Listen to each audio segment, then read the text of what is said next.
সালামু আলাইকুম। অন্তর্বর্তী সরকারের প্রধান উপদেষ্টা ডক্টর মোহাম্মদ ইউনূসের প্রাপ্তি অপ্রাপ্তি অথবা তিনি দায়িত্ব ক্ষমতা নেওয়ার পর থেকে এই ভূখণ্ডের জন্য কি করেছেন? শুধুমাত্র কি নিজের গ্রামীণ টেলিকম, গ্রামীণ ফোন, গ্রামীণ ব্যাংক, গ্রামীণ বিশ্ববিদ্যালয় বা ট্যাক্সের টাকাই মাফ করেছেন নিজের, নাকি এর বাইরেও দেশের জন্য কিছু করেছেন? জি, একদম ক্ষমতা থেকে যাওয়ার ঠিক আগ মুহূর্তে তিনি বেশ কয়েকটা পদক্ষেপ নিয়েছেন। আমি ব্যক্তিগতভাবে মনে করি যে এমন পদক্ষেপ প্রত্যেকটা সরকার আসলে আরও 3 গুণ নেওয়া দরকার। কারণ আগামী দিনে ভারত এবং প্রতিবেশী রাষ্ট্র মিয়ানমার, এই দুইটা রাষ্ট্রের সাথে বাংলাদেশের যে কোনো সময় ছোট হোক বড় হোক একটা যুদ্ধ কিন্তু হবে। বিশেষ করে মিয়ানমারের আরাকান গোষ্ঠী যেভাবে বাংলাদেশের পার্বত্য অঞ্চলের সীমান্তবর্তী এলাকাগুলোতে বা আপনার রোহিঙ্গা ক্যাম্পের যে সীমান্তবর্তী এলাকা আছে সেখানে প্রতিনিয়ত তারা যেভাবে আধিপত্য বিস্তার করছেন, টেকনাফের নাফ নদীতে, কক্সবাজারের সেন্ট মার্টিন শুল্কতে, এই যে তাদের যে আধিপত্যবাদ, সেটাকে রুখতে হলে আমাদের এমন মেশিনারিজ দরকার। একটা না দুইটা না, 20টা যুদ্ধ বিমান তলব করেছে ডক্টর ইউনূস। আমরা বাংলাদেশের পক্ষ থেকে 20টি যুদ্ধ বিমান কিনছি। আর এই যুদ্ধ বিমান সেই 1900 বা কি বলা হয় যে দ্বিতীয় বিশ্বযুদ্ধের লক্কর ঝক্কর টান্ডা ফান্ডা এরকম টাইপের যুদ্ধ বিমান না, অত্যাধুনিক প্রযুক্তির যুদ্ধ বিমান।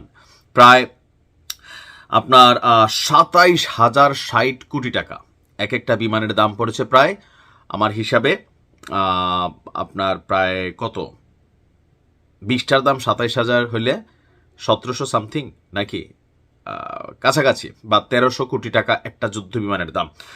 বাংলাদেশের বিমান বাহিনীকে আধুনিকরণ এবং জাতীয় আকাশ প্রতিরক্ষাকে শক্তিশালী করতে চীনের তৈরি 20টি J-10C মাল্টিরোল যুদ্ধ বিমান কেনার উদ্যোগ নিয়েছে সরকার। আর 2027 সাল নাগাদ 4.5 প্রজন্মের এই মাল্টিরোল কমব্যাট এয়ারক্রাফট কেনা, প্রশিক্ষণ এবং অন্যান্য খরচ সহ মোট ব্যয় হবে 27,060 কোটি টাকা। চলতি 2025-26 এবং 26-27 অর্থ বছরে এই চুক্তিটি বাস্তবায়নের আশা করা হচ্ছে। সরাসরি ক্রয় অথবা G2G পদ্ধতিতে চীন সরকারের সঙ্গে এটা চুক্তি হয়েছে।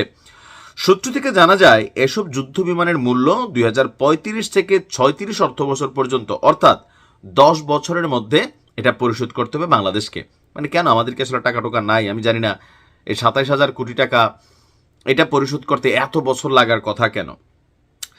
JTC জঙ্গি বিমান মূলত চীনের বিমান বাহিনীর ব্যবহৃত J-10C এর রপ্তানি সংস্করণ। আর আপনাদের খেয়াল থাকার কথা, ভারত পাকিস্তান যে যুদ্ধ হয়েছে সেই যুদ্ধ বিমানে ফ্রান্সের তৈরি ভারতের হাতে যে রাফায়েল যুদ্ধ বিমান ছিল, সেই যুদ্ধ বিমানকে কিন্তু উড়িয়ে দিয়েছিল পাকিস্তানের হাতে থাকা চীনের তৈরি J-10CE। বুঝতে পারছেন এটার কার্যকরী ক্ষমতা। চীনের কাছ থেকে 20টি জঙ্গি বিমান কিনতে সম্ভাব্য খরচের একটি হিসাব তৈরি করেছে প্রধান উপদেষ্টার কার্যালয়। আর প্রতিটি ফাইটারের আপনার জেট কি বলা যায় ব্যয় ধরা হয়েছে $6 কোটি। এছাড়া আপনার এসব যুদ্ধ বিমান আপনার চলতি বছরের মার্চে যখন আমাদের প্রধান উপদেষ্টা ডক্টর ইউনূস তিনি চীনে গেলেন, এরপর থেকে এগুলা ধারাবাহিক আলোচনার মাধ্যমে আপনার ধাপে ধাপে এখন একদম যাবার আগে শেষ পর্যায়ে চূড়ান্ত প্রস্তুতি নিচ্ছে যে আমরা এগুলা হাতে পেতে যাচ্ছি কয়েকটা। এখন এটা কেন দরকার? অনেকে মনে করছেন যে ভাই আমাদের তো যুদ্ধমুদ্ধ নাই, আমরা কেন কিনবো? ভাই বিশ্বাস করেন, উত্তর কোরিয়ারে দেখেন, সারা পৃথিবী তার বাবা ডাকে, তার সাথে কেউ ঝামেলায় যায় না। একটাই কারণ হচ্ছে কি, তার হাতে মেশিনারিজ আছে। আপনি মিয়ানমারকে অনেকে না বুঝে হালকা রাষ্ট্র হিসাবে নেন, কিন্তু মিয়ানমারের একটা বিদ্রোহী গোষ্ঠীর হাতে যেই মেশিনারিজগুলো আছে, বিদ্রোহী গোষ্ঠীর কাছে, আমার ধারণা আমাদের বাংলাদেশ রাষ্ট্রের কাছে এতগুলো জিনিস আছে কিনা জানি না। এদের যে পরিমাণ চৌকস ফিট যোদ্ধা আছে, আর রাষ্ট্র হিসেবে মিয়ানমার বাংলাদেশ থেকে সামরিক শক্তিতে অনেক দূর আগানো। এখন বাংলাদেশের উচিত, যেহেতু বিভিন্ন ইস্যুতে মিয়ানমারের সাথে আমাদের একটা টকঝাল সম্পর্ক রয়েছে, ভারতের সাথেও আমরা যুদ্ধ করলে জিতবো না, কিন্তু আমাদের নিজস্ব মেশিনারিজ থাকা দরকার, যেন সম্ভাব্য কোনো যুদ্ধ হলে ভারত যেন ক্যালকুলেশন করে না বাংলাদেশের কাছেও মেশিনারিজ আছে। এটা মিনিমাম লেভেলে আমাদের দরকার। আর সেই সাথে আমি জানি না আমাদের এই বিমানগুলো চালানোর জন্য যোদ্ধা যারা আছেন, হচ্ছে পাইলট, তারা আসলে কতটুকু ক্যাপাবল বা কতটুকু সক্ষম, এদিকটাও কিন্তু ফোকাস রাখতে হবে। নয়তো রাশিয়া ইউক্রেন যুদ্ধে ইউক্রেনের হাতে অনেক অত্যাধুনিক যুদ্ধ বিমান কিন্তু পশ্চিমারা দিছে, কিন্তু চালানো লোকের অভাব ছিল। তা আবার এদেরকে ট্রেনিং করা এগুলা করতে করতে দিক দিয়ে ইউক্রেনের অবস্থা 12টা। সো আমরা চাই আমাদের সবকিছু আগেই গোছালো হোক। ইউনুসকে এমনকি সরকারের এই উদ্যোগকে আমি ধন্যবাদ জানাচ্ছি। ভালো থাকুন।